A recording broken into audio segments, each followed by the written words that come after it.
We are live. I Karl's just nipped for a wee. So it's great, this. And then all of a sudden, it's all right, mate. There's no one watching yet because I think it's all the advert thing. So I'm just going to chit chat for a couple of minutes, because he just nipped off for a wee. And funnily enough, he's just got back. Hello, everyone. Welcome. Good morning. We are here to discuss the Newcastle game. It's kind of a bit of a sort of therapy session for everyone involved now, isn't it? I think so. Myself, Smarty, Jay, and Karl are here. Welcome to the Berardi and Co. from the Orta Better podcast. We'll run an intro and we shall crack on. Hi, this is Don Matteo, and you are listening to the Orta Better podcast. Let's do this.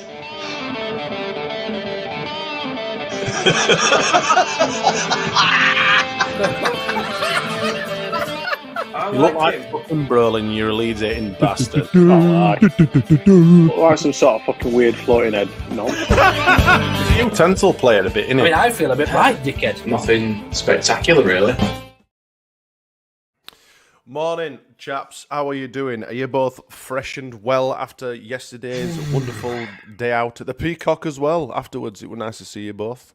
Oh, Can you hear us, Karl? Karl's muted. Karl's looking confused and scared. Hey, You all right, mate? He were working 5 minutes ago. He's gone for a tinkle and he's come back and now he's looking all confused.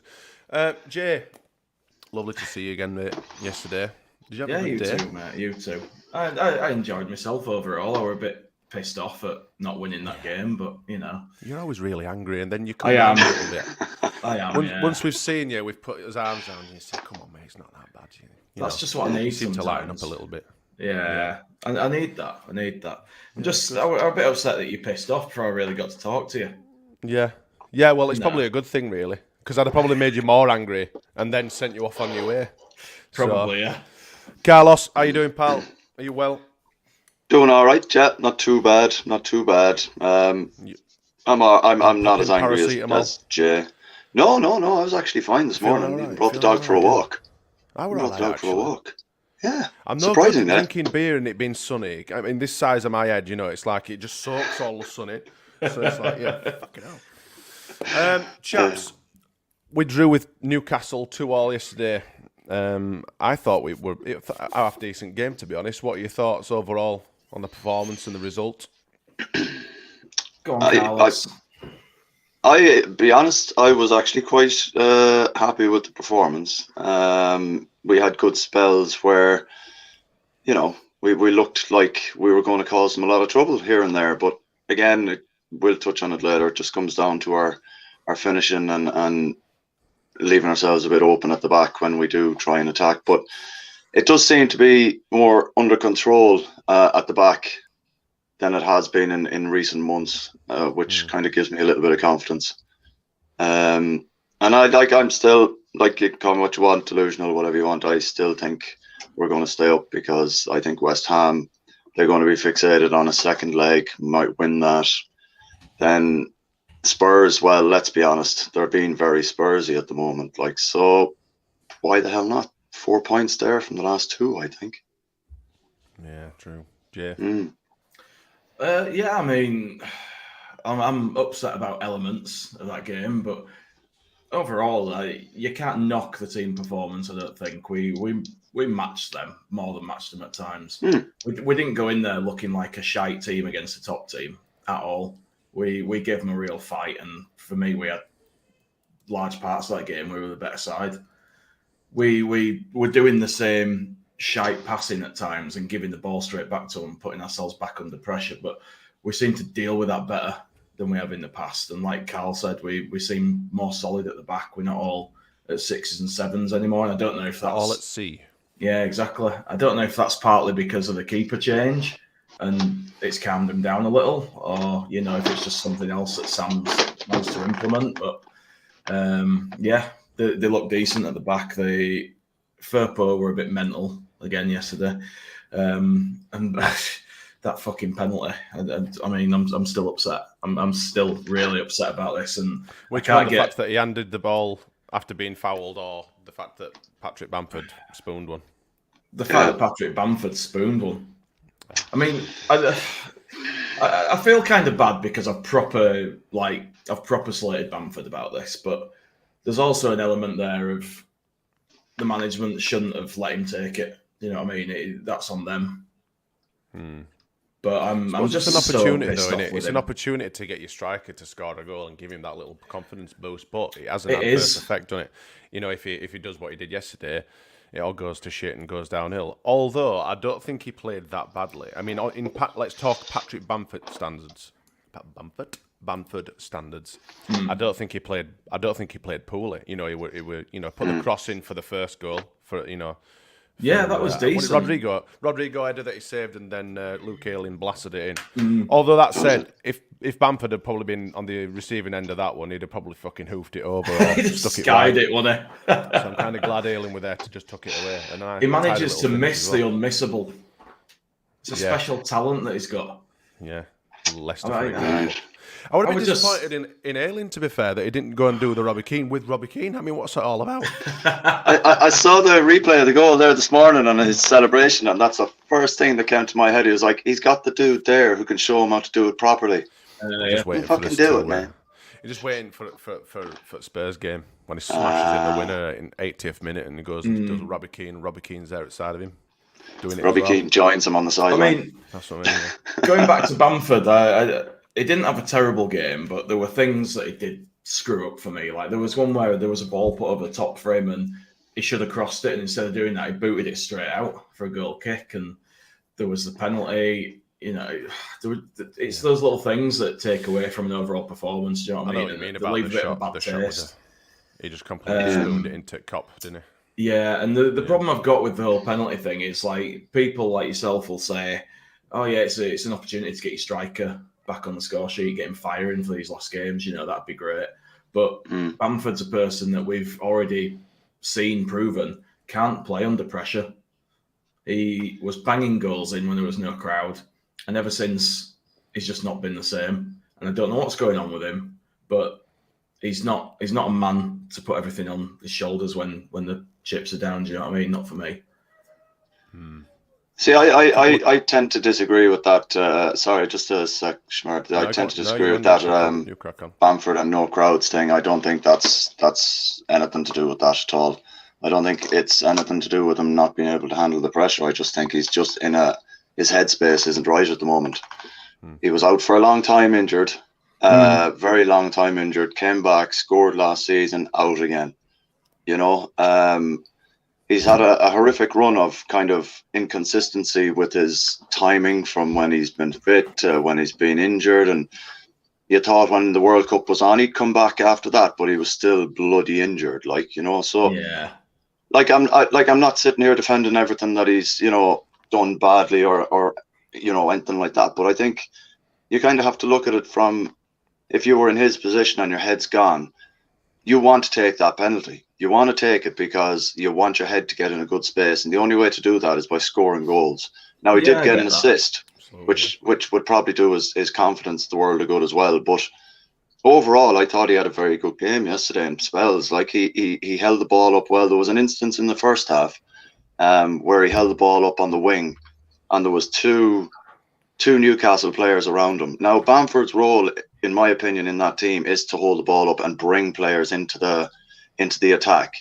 And when he was over there and he was surrounded by two players with no outball because Ayling hadn't progressed up the pitch far enough and McKinney didn't offer himself in the middle, he lost the ball and there was people around me like giving him grief. And I was like, he's got no option there. What's he meant to do? Like, you know, you can't look at Bamford and put it all on his shoulders in that respect. So I think he done all right yesterday. As a, you know, I used to play up front Sunday League, obviously, but if you're having a bad spell and there was a penalty up, you wanted to take it every time.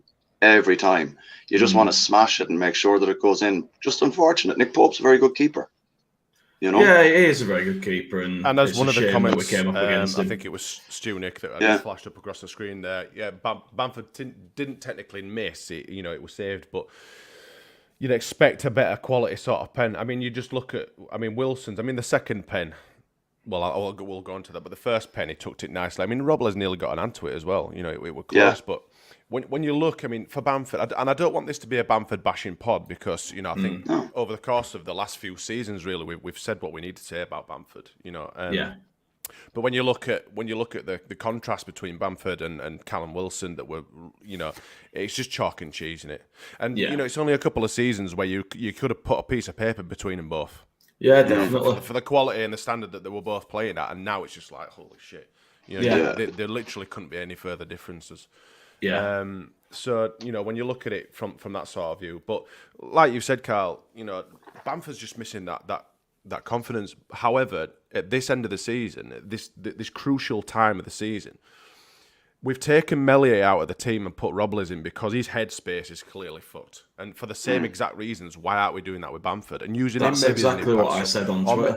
Or maybe even like rather than bringing Aronson on. Not that I've got anything against Aronson. We've said enough about him as well. But rather than bringing Aronson off to try and make an impact, why not bring Bamford on?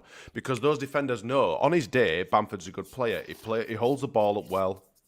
His shooting's thereabouts sometimes, possibly. He's got one in him, so to speak. But it gives the defenders something to think about as well, rather than having to run around after Rodrigo, whose movement I do believe is probably slightly better than Bamford's now. That's my personal opinion, and the goal tally this year, it's there for everyone to see. So I'd probably start with Rodrigo up front and then bring Bamford on later in the game. But I'm not a coach. Yeah, I agree with you, man, in that sense. But it's you have to show some form of confidence in your striker. If that striker then gets a goal, that lifts the whole team, not just his confidence. He sees the team buzzing around him then as well, and that runs right through the team. Now I understand Rodrigo is our 12 goals this season. If Bamford's not on the pitch, Rodrigo takes that all day. Yeah. But because again, it's like what we've already said though. If Bamford's the main man and people want him to believe he's the main man, and when he thinks he's the main man, he's on top of the world. If he takes that ball, it's like anyone else. If you're the number one striker, which Bamford is our number one striker, the number one striker takes the ball and puts it on the penalty spot. I think Allardyce said in some of his post-match interviews that it was the same before he joined, so he let it go. But however, it might change going into the next few games if we may get some more penalties. Hopefully, we won't give any away, but that's a separate conversation. And I'd give it to Rodrigo every day. I sat in South Stand with you, and it were right there, and I was literally hiding behind one of my mates like that. Oh, I couldn't look like that. I couldn't. I was like, he's gonna miss this. I don't think there were many people in the whole stadium that thought they were gonna. But I was praying. No, everyone around me thought praying they were gonna miss it, because I think he'd have gone on to have probably a few more cracks at it, and I don't think he spoons shots like he did, shooting the other way in the cup and stuff. But it's one of them. It's a confidence game. We ain't got much time left. We need to react and make some sort of changes. I think for my, personally, we drop Bamford and we bring Rodrigo in, put him up top. Maybe have Nonto playing behind him as a number 10 or even Somerville, or make some sort of changes. Where's Ruta? What's he doing? That's peeling oranges. Conversation for the main part, I think. Most expensive bloody T-boy that we've ever had. The thing is, though, lads, we've seen it time and time again. When a new manager comes in, you can't make that many drastic changes. No. I mean, they've clearly seen, I don't know how he's performing in training. We'll never know. But there's clearly something that's stopping him, putting him on the field or putting him, especially in a starting position. Yeah, it might be one for next season. Who knows? But there's clearly something not clicking there. I mean, it's. But then again, when a manager comes in, you can't make too many drastic changes because it just blows everything out of the water. The guys won't know what to do. You've got a completely different striker playing in a position where Bamford or Rodrigo normally play. So it's like, do you really want to make too many drastic changes because it could go absolutely properly to shit? Or it could, yeah. So far, so good. We've played pretty well. I mean, on the whole, the performances haven't been that bad. Well, yeah, I'll tell you what. I wanted to win that game. Like, if you'd offered me a point before the game, I'd have been like, oh yeah, sound. But watching the game, I'm really disappointed that we didn't win it because we should have done. We were on top of it. But before sort of Allardyce came in, I don't think we got out of that game under Javi at all. No. No. I think it'd have just been another Melier horror show and a collapse. I think, like you've said, Gracia's time was well and truly up on it. Yeah. You know? I mean, you couldn't see any sort of points. I mean, given the fact that they've sacked him with 4 weeks to go, says everything that the board were thinking as well at the time. He should have gone sooner, but we said that again, about Marsh as well. But I mean, what can you say about it, really? I mean, it's the last throw of the dice. And he's only got a short amount of time to be able to change things around, and like I said, last throw of the Allardyce. And it seems to be working. I'm more confident now with Allardyce than I wanted with Gracia, because when Gracia were in charge, after the Palace and Bournemouth fixtures, I was like, right, we're down. That's it. There's no coming back from this. That's us done. We'll probably set another record for May for getting most goals in May against us, and fucking unreal. But now I've got a little glimmer of hope with Allardyce. Hopefully, all the other fixtures this afternoon go our way as well. All the results. God, I'm nervous as hell watching all this. Be a hell of a. And the fact we have to wait till Monday night as well for all this round of fixtures to be complete. Well, I think Forest are probably going to survive now. It's definitely between us and Leicester and Everton, isn't it? Yeah, I think you're probably right, but we'll see. Anything could happen at this point, and like teams will win games that you thought they had no chance in, but then lose a game that they should have won. And it's just the way it goes. We're gonna struggle from here, I think. But poor old Paddy is going to get absolutely destroyed if we go down, because people are going to blame him because of the miss at Leicester, the penalty against Newcastle. I mean, I'm fuming with him still, but it's not all on him. But people can be angry, like you said. Those things didn't help with Bamford. Those are the things people focus on.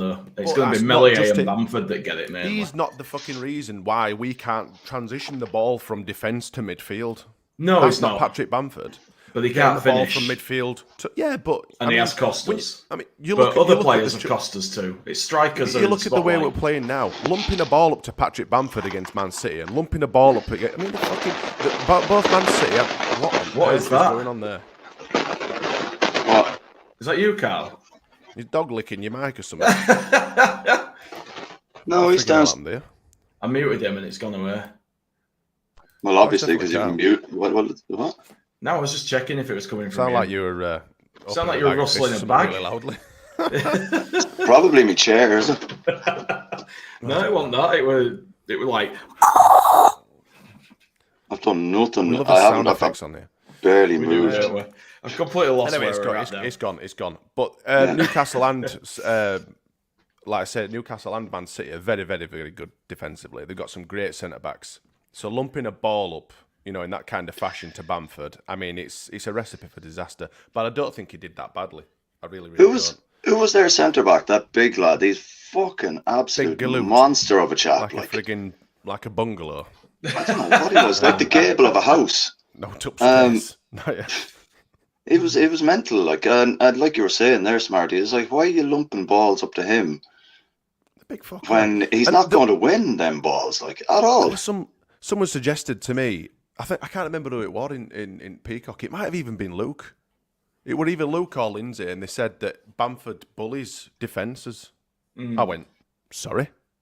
What, like online or something? Because he doesn't do it on pitch. Let's be right honest. He doesn't do it on Twitter anymore, does he? He doesn't do it on Twitter anymore now. Because of Karl says the crowd died after the missed penalty and the one we gave away. Yes. I've been awesome to Lent, and after half time. Yeah, we were great, until all that happened. Like it was so refreshing to watch us compete with a top team like that. So refreshing. It showed me that these players do give a fuck. They do care. Like I even thought McKennie had a great game yesterday. He was, he had a really good game. Shame he blasted that shot over, because it would have been hilarious to see him score and everyone fucking cheering him and that after all the shit he's had. Yeah. It were not to be. Yeah. Sven Botman was here he goes again. Karl and he's crackling. I'm not doing it, and I'm literally sitting here. Do you know what I think it is, Karl? She's using a fucking phone to do a podcast. You're not supposed to fucking tell people that, dickhead. You're not supposed to be swearing too much anyway. There could be kids listening to this, lads. Sorry, kids. They know better Try to than keep that. your language down. It's Sorry, man. Like, there's only one dad here. This is the thing. Like, there's only one that's it, responsible Yeah, dad. You That's guys it. don't Like, think about that.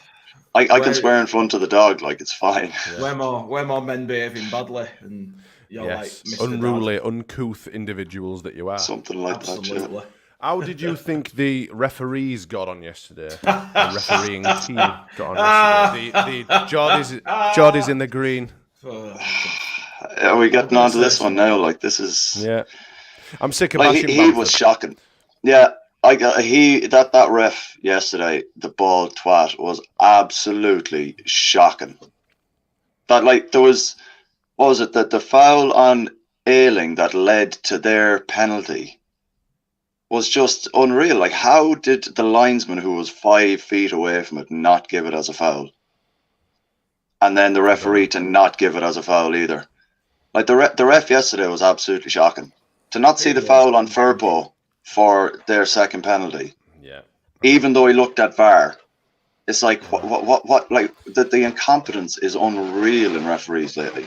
And I'm still convinced that conversation we had last season where, is it gone again? It's gone a bit weird. I don't know what I'm doing here. Like, Do you know what, Karl? It's upsetting me that much. I am going to rebuild one of my spare laptops, and I'm just going to like bring it to your house and force it on you and make you use it for the rest of the season. We'll start a GoFundMe. We'll do a GoFundMe for Karl so we can get him some proper gear. Unless there's anyone else out there that works for a tech company or anything like that wants to donate a laptop to Karl. Poor Karl. What I'll do is I'll take a picture of my setup so that people have an idea as to what I'm working with. Hold on. It's probably the microphone bit on your headphones rubbing on your top. Oh, right. How's that? That better? Just leave it away from it, will you? For now it is, right. But we'll see if we need a little, right. So we need to make a little stand out of cocktail sticks for your microphone. Get a big lump of cheddar out of the fridge, Karl, and just stick a couple of cocktail sticks there and make yourself a little U-shaped mic holder. That's it. Only cans. He's got an only cans as Karl. It's just pictures of him and dog with a load of empty beer tins around him. That's all right. I can do it. That's some heartwarming quality content. Fancy sculptors made out of tins of Carling and shit, like just laying around his room. Oh, look at this. It took me 3 weeks to build this.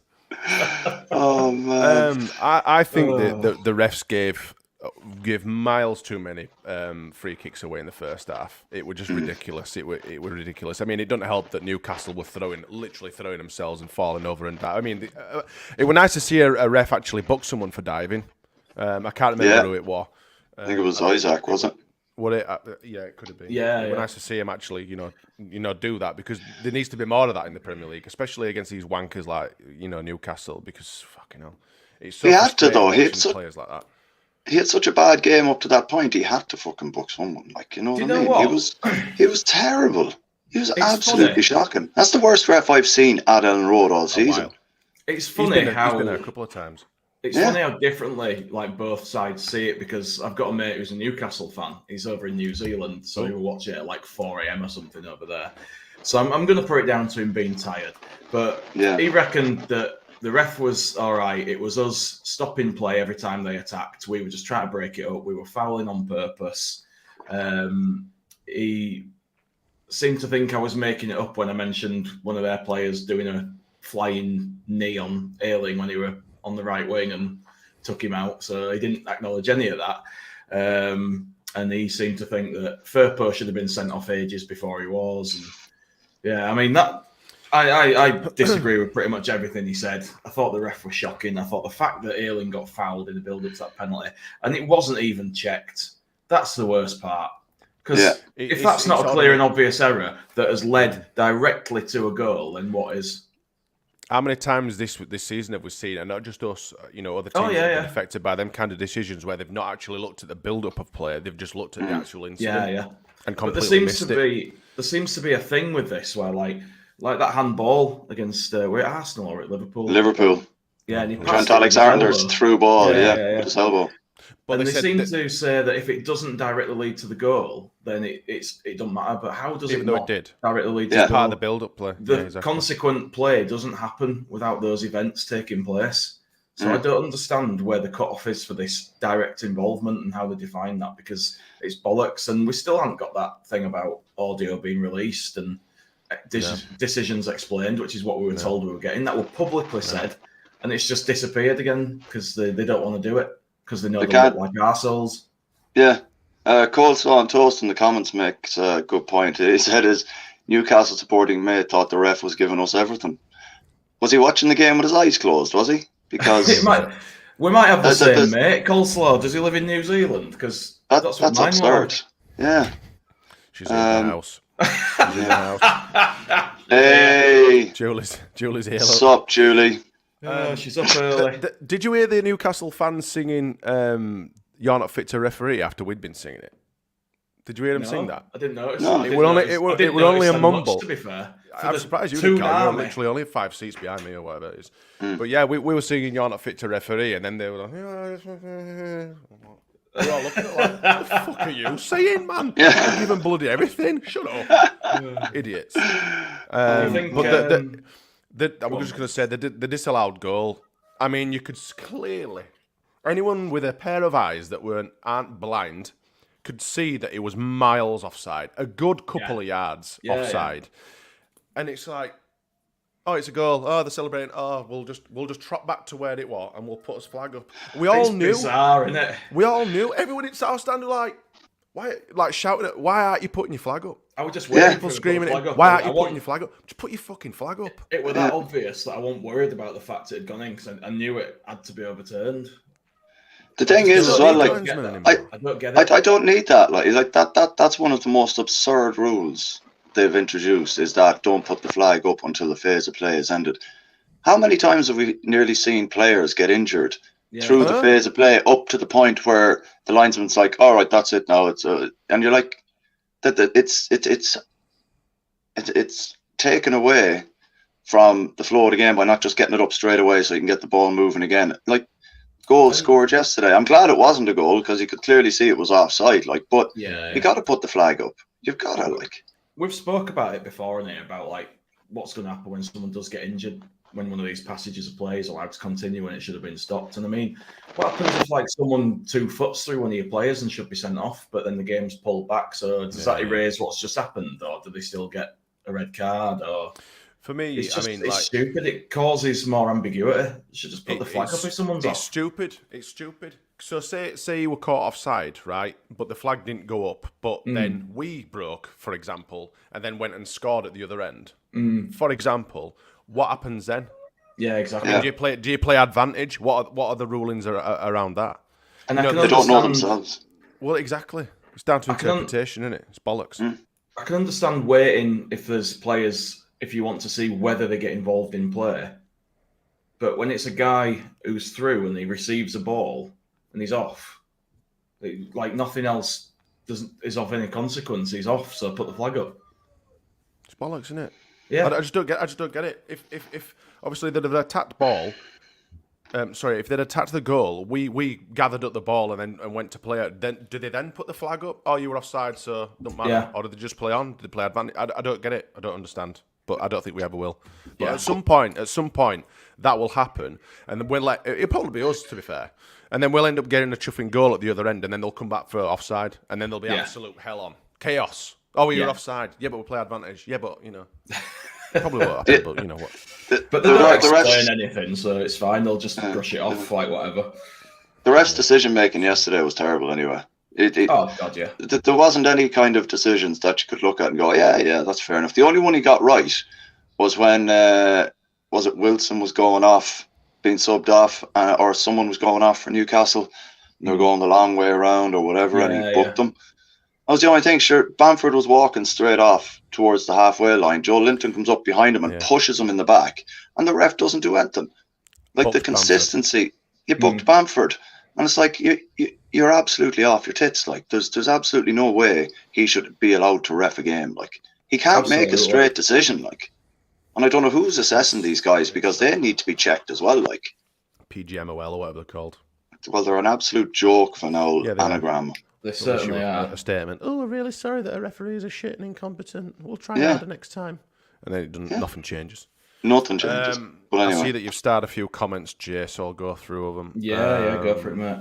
Poor Karl, Jamie says, always gets blamed. To be fair, it is Karl that does get blamed because it is Karl that's in the wrong. He's got a dodgy back. I put a picture of my setup up on the pod account for everybody's eyes, just so you know. You get what the lads are bitching and moaning about. Oh jeez! Is it Daniel taped to all? LUFC Ramsey says Rasmus was immense yesterday. Looks better at centre back. He had a cracking game yesterday. Yeah, he actually does. Agree. Yeah. Or is it really, just really the magic of Verber? He can turn anybody into a player that's next to him. I think it's. Do you know what? I mean, obviously, people have said, defensively we're a lot better. On the whole, I think with Robles, I think with Verber being back at centre back as well, because we always looked better with Verber in the team. I think that sort of accumulative, team and the way we're setting up, I think it's just miles better. Yeah, certainly the keeper and centre backs together look really solid now. Cock in midfield was a surprise, but I'd say he did better there yesterday than any time under Bielsa, possibly. But you've got a coach in Allardyce that he loves to defend, and he marks himself. He praises himself on his defensive sort of strategical fucking soirees. Can't spake.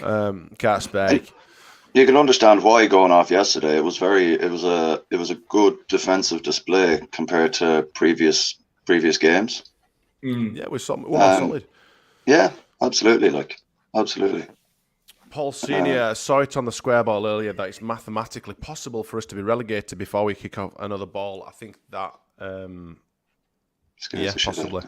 I think that is possible. That's providing that Everton beat City, and I think Leicester. Who are Leicester playing tomorrow? Liverpool on Monday. Is it Liverpool? And then obviously because we're a Sunday kickoff, all the games go in their favour next weekend before we play. This is ridiculous. Highly unlikely. But yeah, like you said, mathematically it could happen, which is fucking great. But if it does happen, there'll be a West Ham ticket for sale Saturday night. Just go anywhere.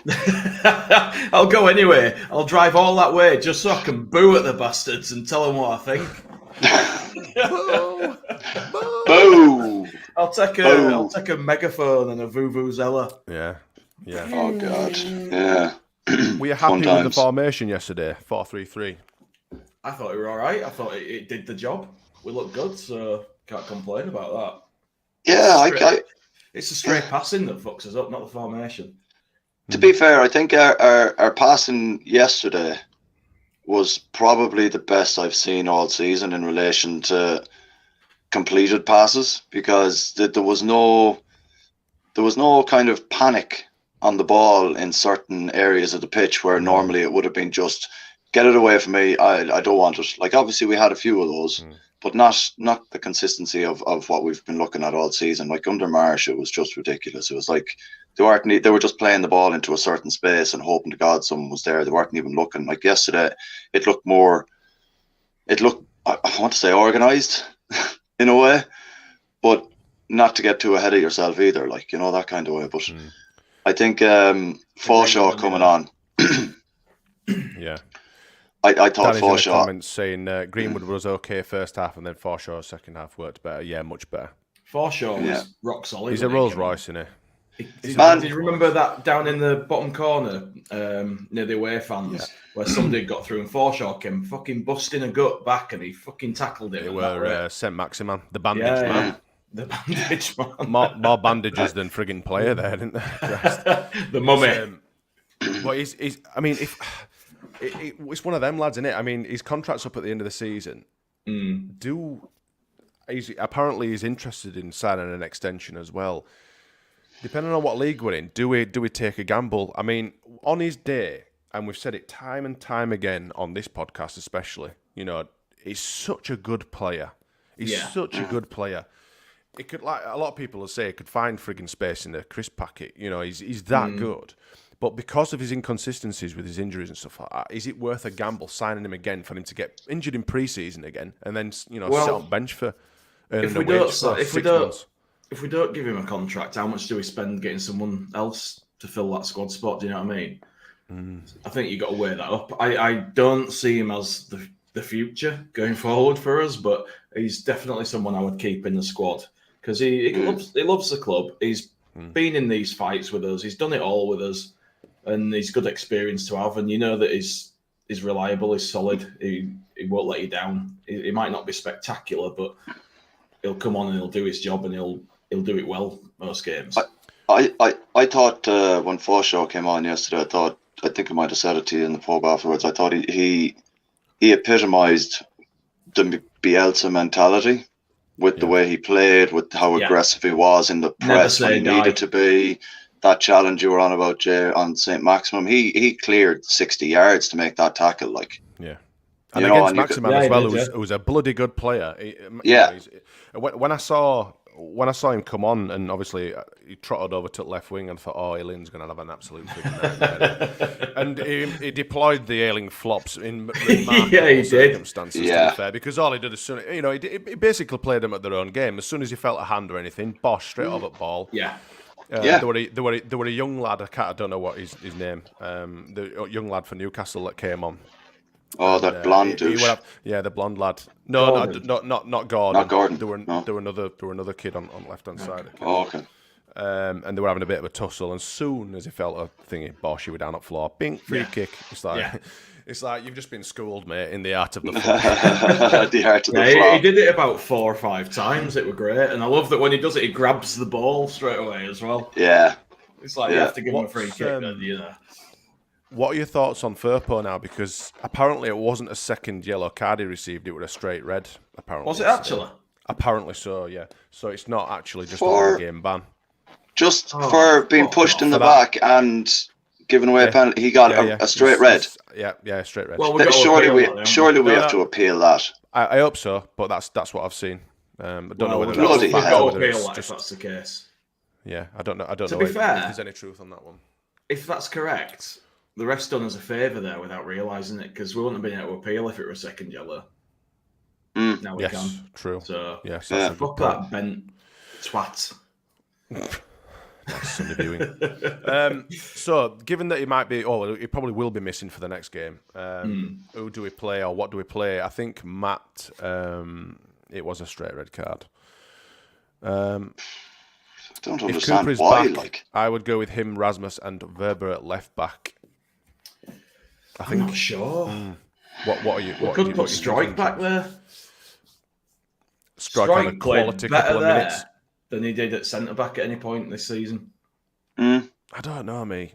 I think you lose a lot of the going forward momentum with Strike at left back, because look, he was getting into it quite a bit, to be fair. When he was playing there quite regularly, you could see him getting more confidence to get forward and whatnot, but I think he's been out of the starting 11 for a little bit too long now for it to be just a natural thing to fit back in and give us that bit going forward again. So maybe, I don't know, I'd maybe look at like Rasmus has played left and right back for Salzburg before he came here, or was it Leipzig? Salzburg. Before he came here, so he's played both left and right back. Salzburg, Leipzig, it's all the same. Red ball, So I'd look at maybe putting Rasmus to the left and trying to limit the changes that you make at the back. Really try and limit the changes, because it seems to be working whatever we're doing at the moment with particular players. You don't mess with that goalkeeper and centre back pairing now for me for the rest of the season. So you'd leave Rasmus in there with Weber? Absolutely would. He's not done anything wrong there for me. So you'd put straight in at left back then? I think so. I think so. I think if you have Strike at left back and then you have Harrison in front of him, Harrison will cover a lot of that ground that Strike maybe won't. He'll do the running back and picking the ball up deep and stuff. But you see, that's where we lose the impetus going forward. Like if Harrison's having to drop that deep, then we lose that out ball to Harrison, because we're I don't know. To a degree, but if you've got if you have two up front, say, you can have a guy come across into that corner when needed, and you've still got a guy in the middle. So I think it can be made to work, certainly, in our Brexit ball 4-4-2. I'm inclined to agree with Matt, if I'm honest. I think if Cooper's probably the best choice out of him and Strike. How I think, dare you? No, I'm not a Cooper rating bastard, are you? You used to be. I was the only one with a clear conscience here. I was briefly when we got into the Premier League because we were having a couple of nightmares. You do change your mind a lot, don't you, Smarty? Like a change my knickers, mate. But if Cooper is back, then I would put him as centre back with Rasmus, which I'd never in a million years thought I'd say. But it depends how he wants to change it. I mean, he might completely change the style against West Ham because West Ham are poor. You know, they're down at the bottom of the league. We've just played the teams we've just seen. They've just played Newcastle and Man City. Yeah, it might be a completely different setup. So we don't know. We're just guessing, aren't we? Would you give that a go that Coleslaw says? Harrison at left back and Nantawar. Harrison at left back instead. Shit. Didn't Marsh try that once and it didn't end well for Harrison? Yeah, but didn't everything Marsh tried go wrong? Harrison's not. We're not looking to repeat this. We're not looking to repeat the same messed up mistakes. There's no way. There's no way Allardyce puts Harrison at left back. I think Allardyce is far too old school. I don't see him closing a guy down in the corner and blocking shots and crosses, and I just don't think that's his game. He's going to just get bamboozled trying to sort of hold somebody in the corner and tackle him. Cop playing as holding mid meant McKenna could could play as an advanced 8. That's why McKenna looked a proper player. Like we've already said, McKenna looked really good yesterday. He were getting fired in. I also think, I love the fact that he's getting proper fired into stuff. And Rodrigo, it's like he's got a new fire in his belly. Yeah. Do you think his mates spouting off has motivated him to put an effort in and show that he does give a shit and he can be a good player for us? We don't know. I mean, there's a lot of controversy around this, isn't there? Because on one hand, you've got that argument that, because of the backlash he's had from the fans and on people online and his mate running his mouth on social media, has that thought, right, I've really got to pull my finger out here? Yeah. Or is it because, a change of a couple of well, obviously he didn't play under Marsh, but, change of style, change of direction, change of, everything, really. Is it an improvement because he's been now playing in his proper position further up the field? Or is there an element of putting himself in a shop window for the close season? That kind of worries me a little bit, that he's played well when he's played further forward, because that just means he's very limited as a footballer if he can't just drop deep and play in different roles, in midfield. So although he did play quite well yesterday. Go on, mate. Sorry, carry on. Sorry, man. Although he did play quite well yesterday, we have to look and assess that particular side of his game, because if he's that limited, then you're going to be carrying a player unless they play in, he's not going to be able to move around the midfield and perform at the same level as he is when he's played further forward, So we kind of have to look at that when we're assessing whether, who we buy to play in behind him now as well, because we can't play him in the other position, anyway, I think he's gone McKenna. Regardless. Yeah. But the thing is, we were promised a box-to-box midfielder. I think they'll negotiate a break in that deal somewhere. I think they both have. I think it probably be best for both. I think we'll end up paying Juventus a few million to let us out of it rather than paying the full. We already have. I think we've already given them an initial loan fee. Oh, yeah. We'll pay some sort of penalty charge to break it. I think that's what I mean. I don't know. It might be worth just not paying anything and playing blind ignorance again. What I don't put best. That worked well last time. For me, we were promised a box-to-box midfielder, and I think that's due to the backlash was because that we weren't seeing that from him. Defensively, he seemed slow and uninterested, and attacking, he didn't seem to offer anything. But something's clicked, and he now seems to offer. I mean, he gets stuck into these challenges. He gets proper stuck in, and he looks to just be playing a lot better. But who knows? Who knows what it is? Yeah. But do you think might that have? Do you think that have had a lot to do with who was playing behind him? Like we had Cock and Forshaw playing behind him then, who he can probably have the most confidence in to be able to defend and play in that positions to give him that freedom. Do you think does having those types of players around him have that much of an influence on him, like on how he plays? When you've got that experienced head with Forshaw, and obviously that I mean, he were playing with Rocker. I mean, Rocker's come under a bit of fire, hasn't he, this season? For his abilities and their lack of abilities. He seems to go missing quite a fair bit. sometimes in games. Whereas, like you said, you're given the kind of the license to be play a little bit more freely in that. But we don't know, mate. There's been that many frigging changes. We don't know whether we're coming or bloody going, do we? Nobody knows what they're doing or what's going on, do they? It's crackers. If you had to do like a season review of this season, right, you could be talking, it'd be like War and Peace. It's going to be a long episode, God, it's just mad, isn't it? Yeah. That's depending on how we finish off this season. I think we'll be fine. But that's going to be an interesting pod either way. Oh, it really is. I'm dissecting this. You're down it. Oh, you're swapping. Yeah, he's gone swinging in his caravan. Keys in the boat. Key swapping. In the Lynn Peninsula. Pampers, grass growing outside. Lynn Peninsula Whites. I'd just like to ask who Richard supports, because he seems to be having a pop at us about a few things in the comments here. Nice little pop at Leeds United. Yeah, totally. He says, just for the audio guys, seeing Smarty's just read that in his head silently. What do you think about the Leeds United fans going into the Newcastle technical dig out, that's what he says, and push Eddie Howe? He needs to be banned, Elland and Leeds United. I think he means banned from Elland Road. And Leeds United need to be fined letting him onto the pitch. I don't think we let him onto the pitch, Richard. Yeah. I think it's not like someone opened a gate and said, go on, mate, go and chin out for us. Have a go there, lad. You watch any football match, there's not a solid line of security around the pitch, and there are no fences for obvious reasons these days. So these things are going to happen occasionally, and I don't remember the last time I saw someone get on the pitch at Elland Road. So it's not exactly like we're a bunch of animals that are always like kicking off and jumping over barriers. So yeah, I mean, the guy were an idiot for me. I don't know what he hoped to achieve. I don't know why it's Eddie Howe that he had a go at. If he were going to have a go at anyone, should have gone up West Stand and had a go at Rads. Do you know what I mean? But he's been banned for life, and rightly so. And I don't think anyone on this podcast is going to condone what he did. So no, I mean, if you're entering the field of play, then you deserve your lifetime ban, because it's has he got that already? Yeah. He was arrested and he's been banned. Yeah, Gilly keeps checking his email to see if he's got on season ticket list now. Does that mean I've moved further up the line? Oh, look, 2001.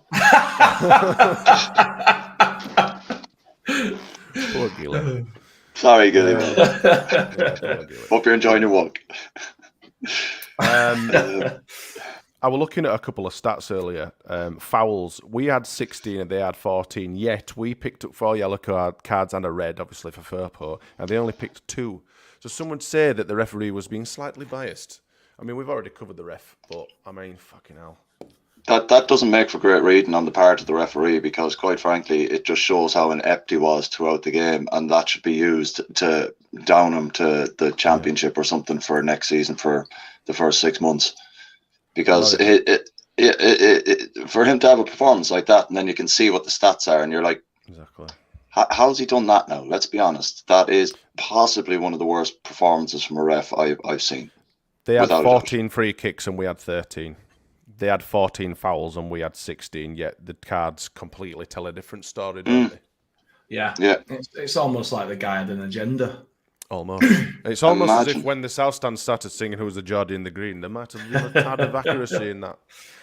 But, a little bit. Dodge Projects says it's my birthday, 28th. Hopefully stay up. So, yeah. If we don't, we can blame him. He's cursed us. If we don't, he's got a birthday to celebrate anyway, so... Oh, that'll be a great birthday for him, won't it? Jesus Christ. Hopefully just get blind drunk and don't remember. Underpants and socks. That's what the rest of us will be doing, isn't it? A link set. I've got to give a special mention to Robles for yesterday. I thought he were great. He was like an absolute lunatic. He would geeing the crowd up. He were getting people going. He were bollocking players when they didn't do the jobs. Yeah. I thought he were great. Really enjoyed seeing that from him. That's what I want to see from a keeper. The only thing I was a little bit apprehensive with was when he started to dice a little bit with the referee at the end when he was... I thought he were brilliant. He got a booking and then he continued to just push his buttons a little bit too much, and I was thinking, if you're not careful, the way this guy's officiating this game, you might be walking sunshine. The guy I stand next to, he says, "Oh, this ref, he don't need any excuse to give you another card. Stop, you just calm down, exactly. come on." And I were like, then would have had Papadom Flappy Wrist come on in his place and probably lost about fucking 6-2.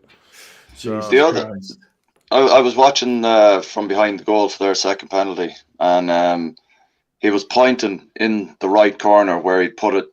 Wilson put the first one, and the lad next to me was like, "He's going straight down the middle. He should just stand in the middle. He's going to go straight down the middle." Did you see Did you see the guy, the goalkeeping coach on the bench saying like that? He literally went like that. Did he? Yeah, and Robles saw him. I think that's why when he dived right and he went straight down the middle of why he was so obviously he was so frustrated because he'd conceded a pen. But I think if he'd have just, but then again it takes balls to just stand there. Imagine if he'd have just smashed it and had just caught it like that. Yeah. Imagine. Yeah. After all shit they were giving him as well. Yeah. That's off, wouldn't they? They'd have been ruined. Definitely. But yeah, I mean, all in all, chaps, I was quite happy with the result. I was quite happy with how we played. I'm not so happy. I mean, obviously we couldn't do anything about the second goal because it was a penalty. But the first penalty, it kind of falls into him, doesn't he, a little bit? There's kind of a bit of a tussle. They kind of fall over each other, and then Verba comes in and kind of cleans him out. But if we need to stay in this Premier League, we can't be giving up sloppy shit like that every game. That's 3 penalties in 2 games. I know it's not good, and it's like I said yesterday. You know, in isolation, we got a really good result there, but because of the situation we're in, we needed the 3 points really, and I'm really gutted that we didn't get it, and I'm just nervous and worried now. I'm going to be like a nervous wreck for next week. You know what I mean? I'm really worried. I think there were fine margins in the last 2 games, like McKennie's header against City. You know, if that goes in, it's 2-2. Like, we get that goal at the end, it's 2-2. Even though they've missed a penalty, they've missed multiple opportunities. That's the fine margins, you know. And then the one yesterday, again, Bamford's penalty miss. They get 2 penalties. They didn't have a sniff really, apart from the 2 penalties. You know what I mean? I saw some stat about Callum Wilson on Twitter this morning, and I was like, they were talking about him like he had this unreal game and he was on par with Haaland and he was this and he was that, and it was like he didn't do anything except take 2 penalties. He didn't do it. And had they not been given those penalties, I don't believe they would have got a draw against us. But they didn't score from open play apart from an offside goal. No. So we win that game 2-0 regardless of whether Bamford misses the penalty or not. The referee, I'm not trying to say that all the blame lies with the ref. We have to take some responsibility as well as a team. But the 2 penalties, they didn't do anything else. There was nothing else that worried me in the sense like it was Man City going forward when they were coming forward against us. You know, there was nothing. I didn't feel worried at any point. And if we can restrict the 3rd place team who are trying to secure Champions League football to just scoring from set pieces, penalties, then why can't we go out and beat West Ham? Why can't we go out and beat Spurs? And yet I'm the mental one here and you're the worried one, like, you know what I mean? So. It's all right. That's it. Jammy's looking after me. I'm more confident going to these next few games, I'll be honest with you. Yeah. Like you say, I am than I would have been. We've limited these top, you know, at the end of the day, the 2 teams from the top 3 of the Premier League, and we've limited them, like you said, to you know, we managed the game against City. I thought we did really well, but like you said, to come away with that result after the way we played against Newcastle, we should have been 2-0 up after that penalty, and we'd have been absolutely cruising. But unfortunately, that's football. It's you know, evident of how our season's gone. But I'm definitely more optimistic for West Ham. Special mention for that free kick that I think was it Trippier did that went straight to Ayling at the end of the box. We just passed it to him basically. In the game. That was something we'd do normally. Yeah. But yeah, all in all, chaps, a good game. Looking forward to West Ham away, even though it's in London. But I'm going, so I know. I hope you have a good. I hope you have a good do and take a lot of luck. I hope so, mate. I hope so. Thing is, though, like we haven't had the worst kind of records or performance going down to London recently. Like we've not done badly there, whereas normally we've been getting hockeyed. We haven't won, have we? Brentford last season, you know. No. Yeah, but the thing, what I'm saying is, like, we went to Spurs, we lost 4-3. You know, we went to Chelsea. Yeah, we lost 2-0, but they had a dodgy penalty as well. You know, they weren't performances in London like we're used to. Yeah. You know? And they've got a European final as well to play this week, haven't they? Yeah, and we beat them last season in their place. Well, no, it's the second leg. It's the second leg of the semi. Yeah, but isn't still, they'll be playing the best team, though, won't they? It's not like a bloody FA Cup tie or anything. Oh, God, no, yeah. They won't be playing the youth. They will be playing their best players. And then a few days later, we play them. That. So, don't they get into the Europa League next season if they win that? No idea. You do get something for it. You get into another competition. I'm sure it's tiered. Like if you win Europa League, you go to Champions League. If you win Conference, you go to Europa League. I think anyway. Maybe it's something you can discuss on this week's podcast, Jay. Maybe so. It's I believe it's you two and Gilly. In fact, no, it isn't. It's Gilly, Jay, and Luke on this week's. Oh, wonderful! Of the Orta No Better podcast, like a rose between two thorns. I'm sure you'll be able to dig out some facts for that one. But unless you've both got anything else to say, I think we've rambled on for enough time now. We're nearly an hour in. I think we've done it to death. Have you? But it was a nicer podcast today. You know, it was a nicer, more to take into the next game positivity than actual previous B and C's. Like, to confiscate any razor blades off Jay or anything like that. So. Yeah, that's it. It's nice to see that it looks like the curve has now flattened out and may be starting to go back up. Maybe 2 games, lads. That's it. Point against West Ham, 3 against Spurs. And Rob has conceded the same number of goals against Man City and Newcastle as Melier did against Bournemouth. Just think about that. Mm-hmm. Yeah. We just talked about not slagging players off too much, and then you come out with something like that. Excited again. Not slagging them off. I'm just saying we're on the upward curve now. We're up the trajectory. I think Jamie loves this podcast too much, if I'm totally honest. He's corrected it there. We need people like Jamie. Yeah. We do need people like Jamie. Thank you to everyone else in the comments that have kept pinging in and kept it going and interacting with us. We do appreciate you. If you haven't done already, please like and subscribe because, we're growing as a channel and we're doing all right, We started out with about 5 people that used to watch us and now we're getting quite a few. So thanks for popping on and getting your comments in.